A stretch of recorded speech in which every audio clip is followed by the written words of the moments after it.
morning. I'm going to make a small correction. I've been involved with the school district actually since 1979 because I was a student in Alhambra schools and got my first teaching job right out of college at Repetto School, if you know Monterey Park, and have worked for the district for 31 years. I am incredibly honored to be here because Alhambra School District is really a quality school district. And every opportunity I get to tell people about it, I sincerely enjoy that opportunity. And so my goal for you today, you could go on the website and look at our scores and that kind of stuff. But I want to share things with you that you may not know.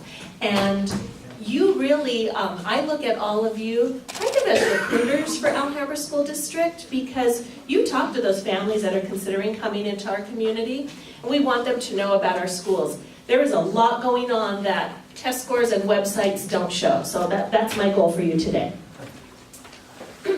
Just some demographics. We serve, as you know, Alhambra, Monterey Park, and parts of Rosemead. We have 17,000 students in our school district. We employ 2,400 people, some part-time, a lot of full-time. We have 13 elementary schools, and what makes our elementary schools unique is they are all K-8. So students stay at the same neighborhood school through 8th grade before they go to high school. We have 3 comprehensive high schools. You'll know them: Alhambra High, Marquepa High, and yes, San Gabriel High. That is ours. We have 2 alternative high school programs, because sometimes there's just things that kids at the comprehensive high school, they need a little different environment. So we have 2 alternative programs. And we have a very robust special education program that services children from preschool all the way up through the age of 22 as adults. So I want to talk about something that's new in California. It's called transitional kindergarten. Alhambra School District, we offer transitional kindergarten at 9 of our campuses.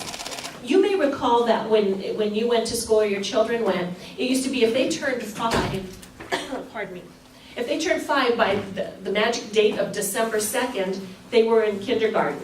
But over time, we have found that the younger the child, sometimes they're not quite ready to sit down and settle in school. And dare I say it, if they are boys and they are younger, they struggle even more. So in the state of California, we've opened up what's called Transitional K, where we take those youngest students and we put them together, and they really get 2 years of kindergarten. And throughout the state, we find that this gets kids into schools early, and it helps get those basic skills in place so that they're ready to take off. So we prepare our kids. We do a lot of instruction, of course, with Common Core. We're aligned to all the state standards, but it's a real foundational learning place for our kids. And unlike preschool, where they'll be with a preschool teacher who is not necessarily a credentialed teacher, all of our TK classes have a fully credentialed teacher, instructing them. And we do a lot with social emotional skills in TK. And they're our youngest, and like I said, they'll stay 2 years. One thing Alhambra is very proud of is we have established a dual immersion program. We know fully how important that biliteracy is, and we've established a program. This is our 2nd year of the program. We have a Mandarin dual immersion program at Margarita School, and we have a Spanish dual immersion program over at Fremont School. And the concept of dual immersion is that students are learning English and that second language at the same time. So it will start in the fall. It will start at kindergarten, if there's anybody interested in moving in. Kindergarten, 1st grade, and then we're adding a 2nd grade class in each of those grade schools next year. Our program is in Spanish. I'm going to start on this side. In Spanish, they spend 90% of their day speaking Spanish and learning in Spanish, and then 10% in English. And then in the Mandarin program, because the characters and the sounds are so much different than English, it's a 50-50 model. but we have kids who come in speaking only Spanish or only Mandarin into the program, as well as only English, and we have kids all in between. And it's amazing the growth you see out of these young students as they progress through the years. We're very proud of this program, and our goal is to add a grade level to it every single year through high school so that we will graduate truly biliterate students. Any parent who comes into Alhambra School District has the option to enroll their child into that dual immersion program, but it does fill up quickly, so right now is that time for enrolling in the program. What I like to say about Alhambra School District is, you know, everybody has a right to a free public education, right? And everybody goes in and sits down in a classroom and they have a teacher. But Alhambra, we're a place that really looks for things that are unique and special about our students. And we try to grab those unique and special characteristics or needs and fill those needs and give opportunity for them. So we have a big program called Poder. It stands for Pursuing Our Dreams Through Education and Responsibility. This is a high school program. And the goal of this program is to take students whose families have never been to college and help them figure out that higher education can be for everybody. And we don't look for that student who's necessarily been the 4.0 coming out of elementary and middle school. We look for kids who have potential but just haven't figured out they have the potential. So maybe a lower GPA. We'll go down as low as 1.5. We believe that if someone sets their mind to doing something, they can do it, and then we hold them accountable for it. This program, they tour the state going to colleges. We have a consultant who works with us. She was a recruiter for Berkeley, and she helps our students with their college apps and their interviews and their statements.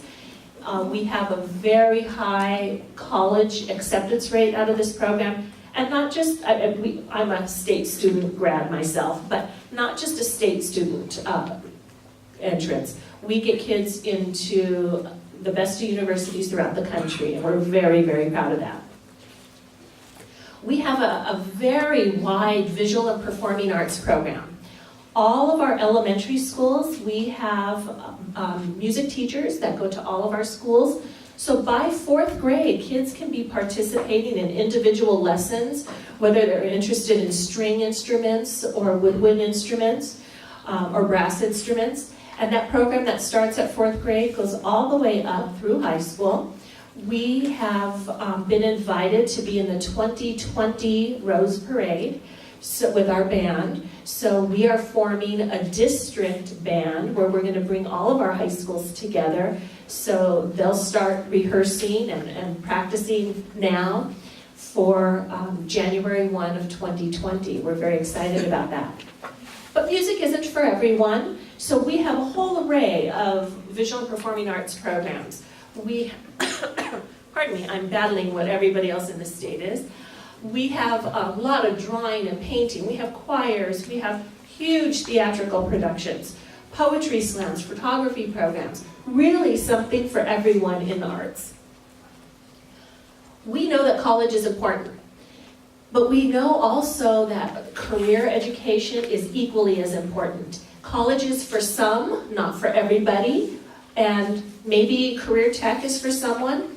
So we have, if you look on the left, all of the programs we offer in career technical education, from wood construction to video game design, robotics, health careers.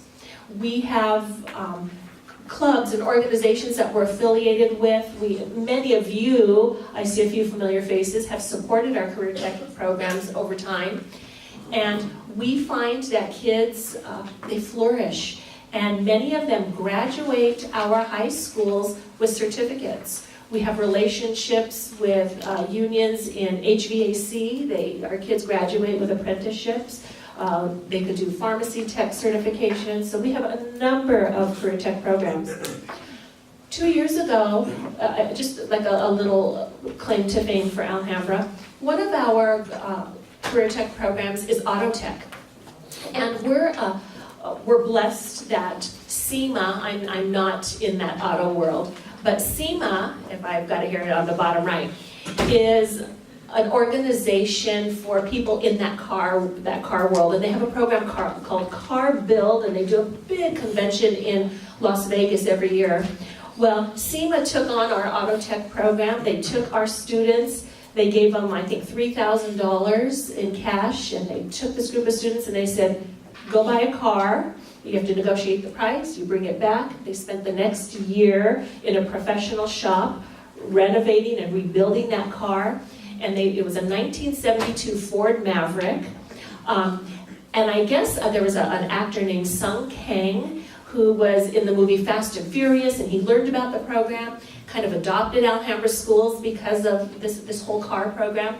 And our students won first place in Las Vegas, and they were a student group competing against, professionals. Got them a lot of attention, but it's an example of our career tech programs. We have fascinating programs that really, a lot of kids find real good place in our programs. I just want to add at the elementary, we do a lot with robotics. We do robotic competitions. We're doing a lot of coding and dash and dot because we know that's all 21st century learning. So when kids come to our schools, yeah, we teach them to read and to write, to do their math, but we really work on those other things as well. Special education, I would be remiss if I didn't talk about it, because as we grow as a society, we've really discovered that not everybody learns the same, and we don't all learn at the same pace, but we firmly believe that everybody can learn. And so in Alhambra, with that philosophy, we have a very strong special education program. If you know our community, you know over at Moorfield, we have a preschool over there. It services kids starting at 3 years old.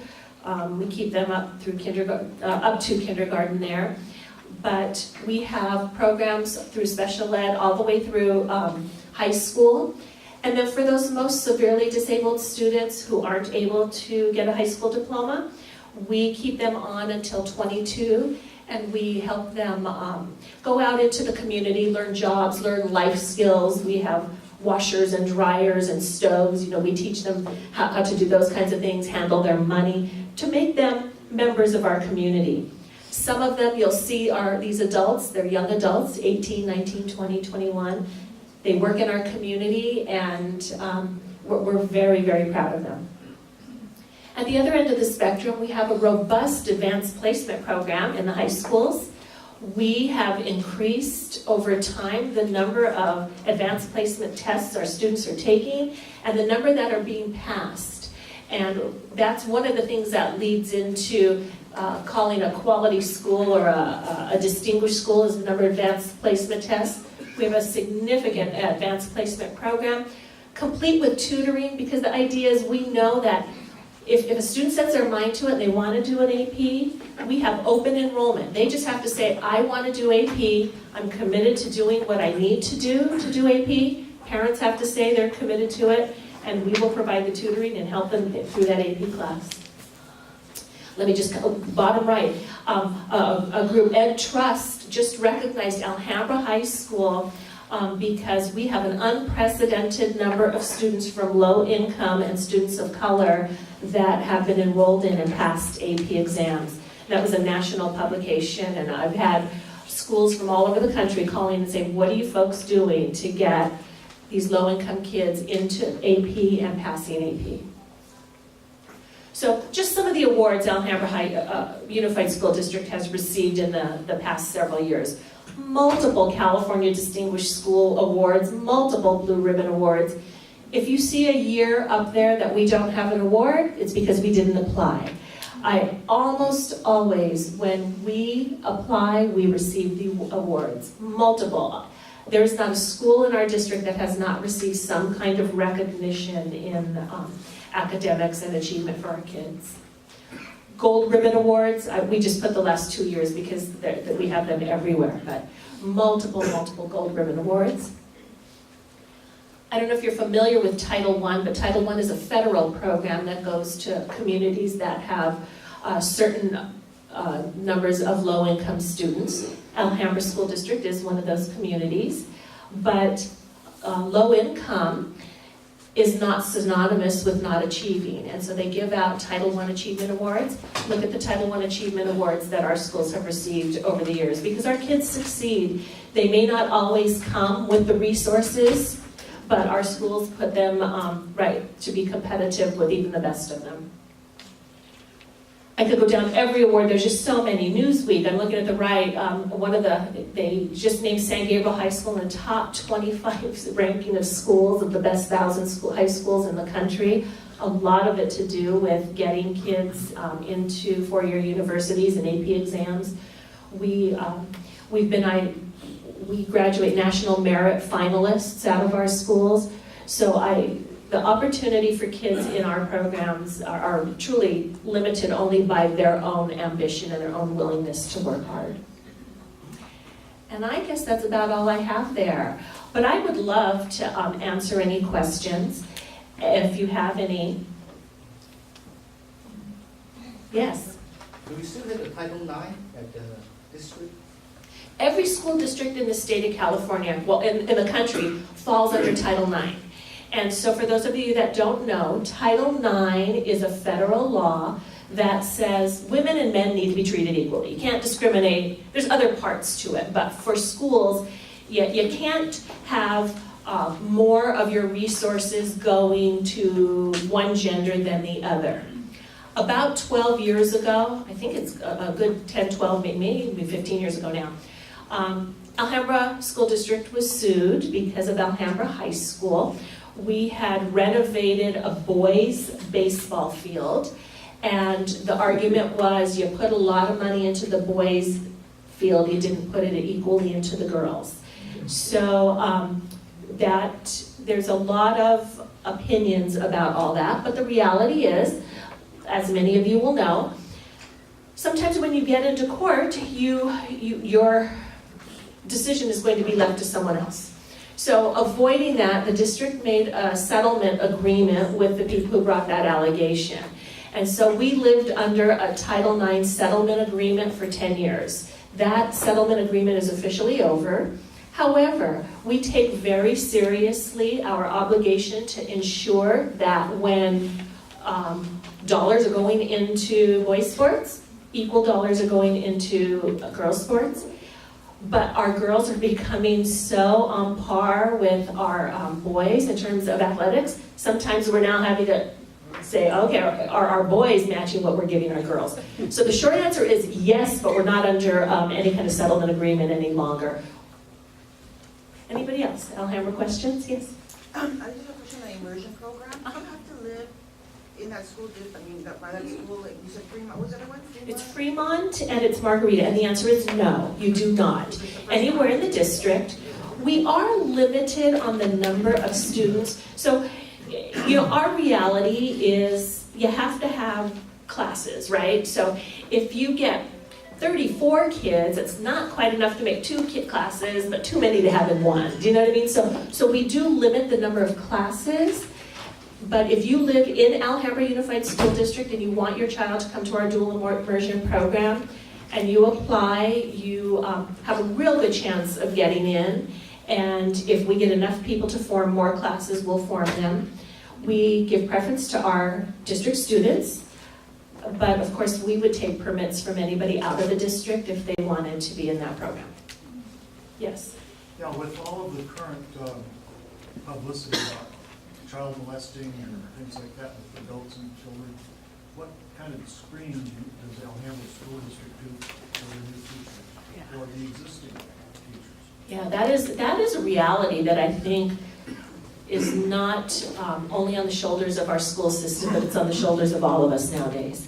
Alhambra School District does several things. Number one, we comply with all the state requirement of fingerprinting when people are onboarded.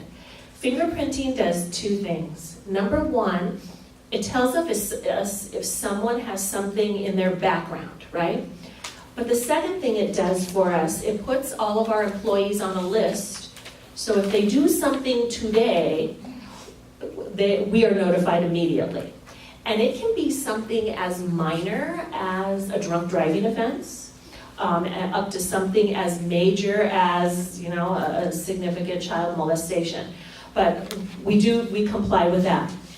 We have established policies and practices that we require all of our staff to abide by. We say two things. Number one, we want to prevent any child abuse. But number two, we want to protect our adults from false allegations of abuse.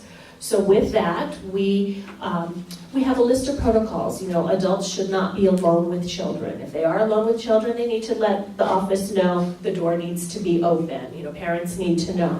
We've done a big campaign. We received a grant about 2 years ago to establish some of these protocols.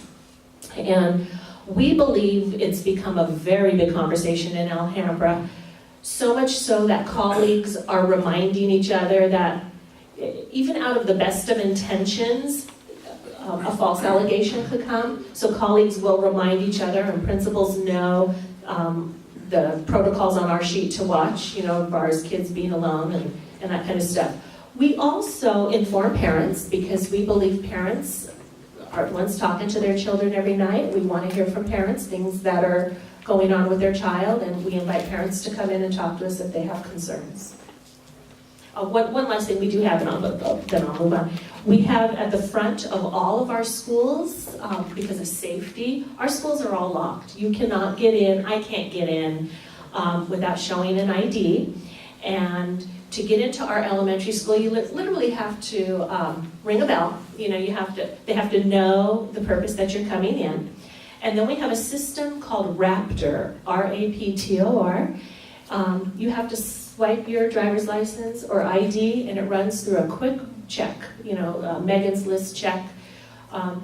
And once in a while, you know, we'll get a hit on that someone's coming in.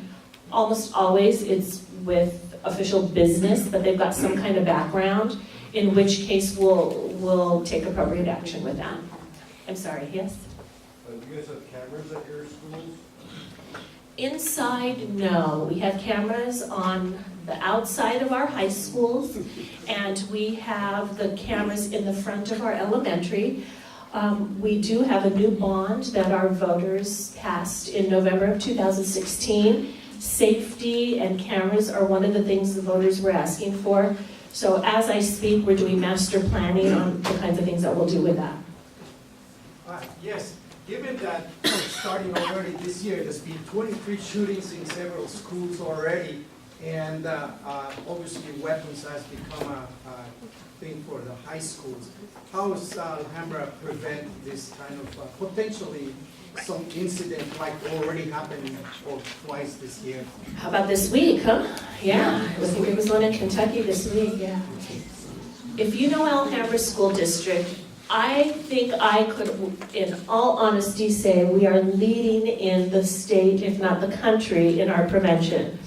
We have many things going on. Number one, you know, the Raptor system I talked to you about. Number two, we have very, very close partnerships with our police departments, Alhambra, San Gabriel, Monterey Park. We have school resource officers on our campuses. We do critical incident training with all of our staff, and it's very intense training where we have simulations at our high school where staff is all there and they hear something that's a gunshot, they're prepared what to do. But all of that is reactionary. One of the things that we are most well known for is the preventative work we do. Because even the young man who took a gun in Kentucky a few days ago, there was something going on with that young man, and that young man was as much the student of that school as the victims, right? So we have an extensive mental health program in our district. We have I think we're close to 100 clinical interns distributed throughout the schools. Our teachers are trained to assess, you know, what's going on if a child isn't really engaged, if he seems frustrated, if he's having trouble making friends. We have counseling, we have groups for that. We have a big campaign on anti-bullying because of the preventative end of it. So We have the security measures probably stronger than many districts for the time of the event, but we do a whole lot before because we believe sincerely that the social, emotional well-being of our kids is equally as important as that academic piece. And I guarantee you, one of our, a colleague of mine had just lost someone, a family member, and she was going to grief counseling out at Kaiser in Baldwin Park. And she went into the grief counselor, and the grief counselor said, you know, what do you do for work? She says, I work for Alhambra School District. And the grief counselor says, well, why are you here? Alhambra has such a big network of resources that you share with your students and staff. So that's what we are known for, that preventative end. Not to say any school in this country is immune from that issue, because it is a potential for everyone, right? Right. Anything else? Yes. Piggyback on what gentleman said earlier about mental health. Sure. As far as the curriculum is concerned, okay, in the Alhambra School District, try to perhaps interject into the curriculum how to establish self-confidence, so that when a person is confident, then there wouldn't be this outrage of misbehaviors, which could lead to something that's bad. Absolutely. We do. We have it infused in all of our schools at the classroom level. We have curriculum at various levels that is grade appropriate, like you have early years curriculum and up. But when it comes to mental health, it is critically important that the work is done by licensed clinical professionals, and as a classroom teacher, you know, you're okay to deliver a certain broad level curriculum, but as students are identifying needing a little more help, we really get that to clinical professionals. And we have 80 clinical interns, I think we're up to 100 now throughout the district, plus numerous clinical supervisors. We have extensive parent education. If you know about Alhambra, we have parent education going on every single day. Yes. So let me clarify. Sure. The after the effect, so the mental health is great, and I think what I'm hearing is the district is doing a great job. But what I'm saying is, in the old days, they used to call it conflict resolution. Okay, so if the district is interested in that, can they incorporate how to mitigate a conflict resolution at like first grade? Absolutely. Second grade? Yeah. And have that as the norm. Pretty much like if you're in kindergarten, every day we learn about the weather, we learn about the date, we learn about all the other that's necessary. And how to get along with your neighbor, and when you disagree with someone, how you go through that disagreement, absolutely part of our curriculum. And we have specific conflict resolution programs, conflict resolution mediators, when you get up to the high school, which are peer conflict resolution mediators. A lot of work. I'd invite you to write down the word gateway to success.